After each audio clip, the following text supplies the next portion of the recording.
Hey, welcome back to Cooking with Mr. Drew.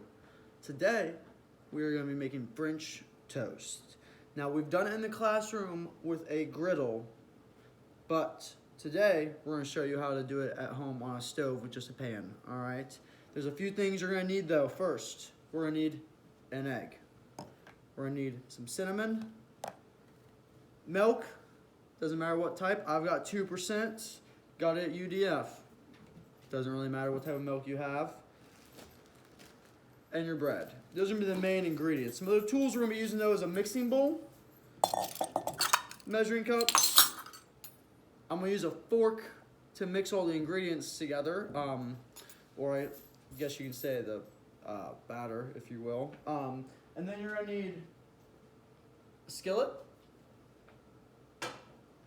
spatula to flip it, and I'm going to use Pam today.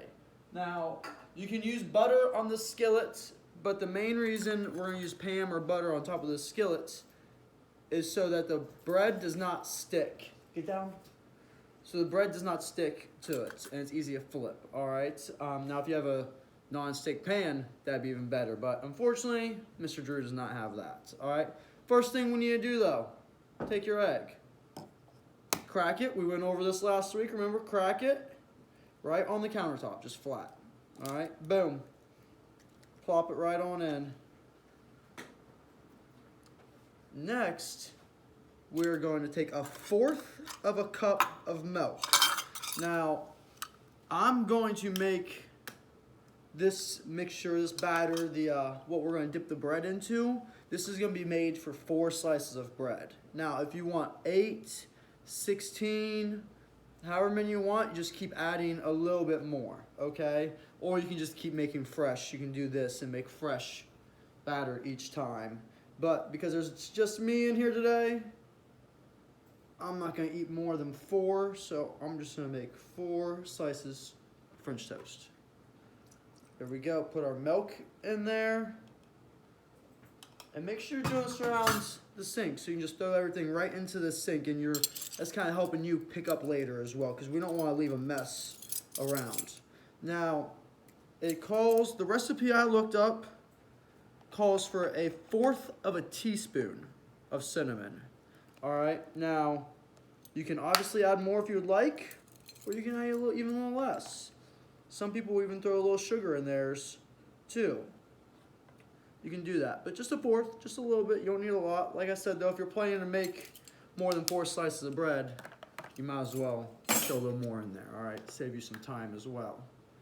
Then all we're going to do is just kind of mix it up. We want that yolk in the middle to be kind of blended and mixed in and get the cinnamon all mixed in with the milk and everything, all right? We want it to be kind of all mixed up so we don't having chunks of like cinnamon. I'll show you guys a picture what it should be looking like right when I'm done. It shouldn't take too long though. I want to make sure we got all the cinnamon in there. And if you guys want to throw some brown sugar in there too, go ahead. Before I start doing that though, or finish that, I'm going to turn the stovetop on. Now I put mine on 6. Make sure if you're going to turn the stovetop on that either you have an adult around or you're getting an adult's permission, okay? Because I can't have you guys out there burning yourselves. That would not be good at all. All right, but I like to just get it heated up a little bit, get the pan heated up a little bit, so when we throw that bread right in there, it's perfect, and it doesn't waste any time cooking. It goes straight to it. All right. My mix isn't looking too bad. The cinnamon isn't blending quite as much as I thought it would, but that's all right because I can always add a little more. I'll get you guys a picture here though of what it should look like. Something like that, something similar. Now everyone's might look a little different, but it should look very similar to that. So we're gonna take our bread. We wanna make sure we have an even coat on each side, all right? I'm just gonna get 4 pieces out. And I'm just gonna take it, plop it, I like to shake it off so it's not dripping. We don't want it to be too soggy, okay? If it's too soggy, it's not gonna cook quite right. And I'm just gonna throw it right on my plate. I like to cook 2 or 3 at a time just to save me time because I don't want to be standing here all day long. The griddle was very nice in class because we were able to use that pretty quick and get a lot done, all right? There's 2 of them. We're gonna take our pan.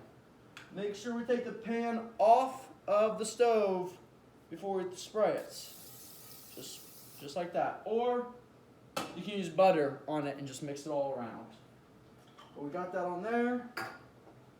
I've got my bread. It looks wonderful. And we're just gonna throw it on.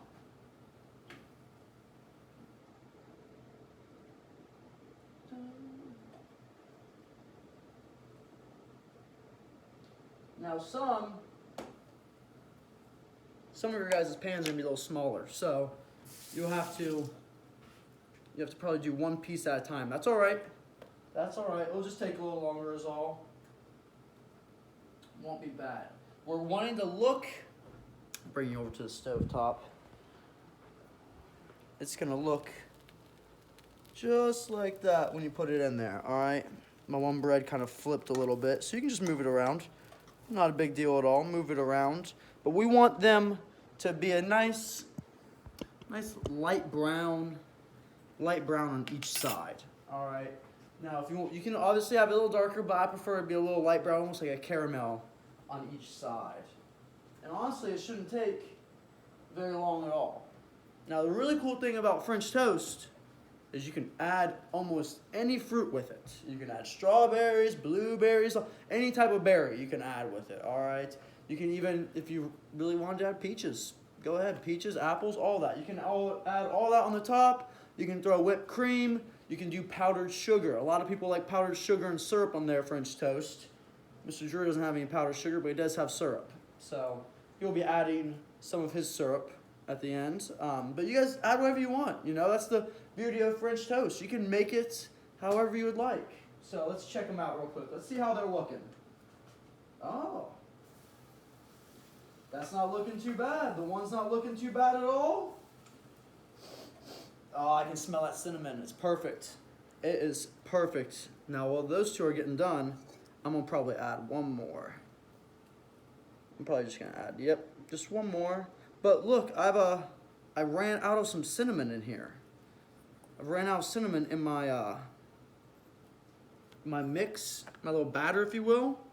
So what you can do, I still have the egg and the milk. What you can do is just take the cinnamon and just spread it on top.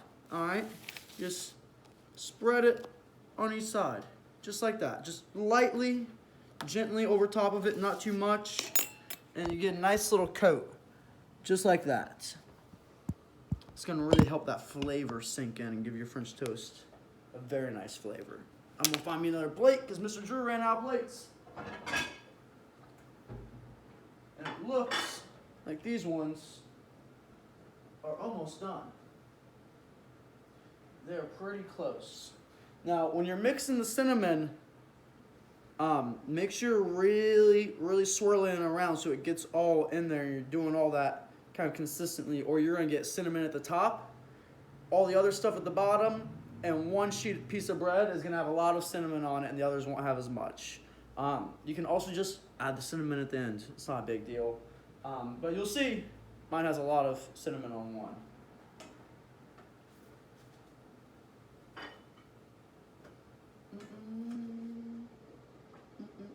Boom. And that is exactly how you make French toast. I'm gonna throw my last one on before I show you guys. Hear that little tss. It's perfect. But that is what your French toast should look like. Perfect. See, there's a lot of cinnamon on this one. Backsides though, nice golden brown. Simple as that. I hope you guys have a wonderful weekend. I look forward to seeing you guys and how you guys make your French toast. So please upload pictures, videos, comments, what have you. Just let us know how it's going, and tune in next week for Cooking with Mr. Drew.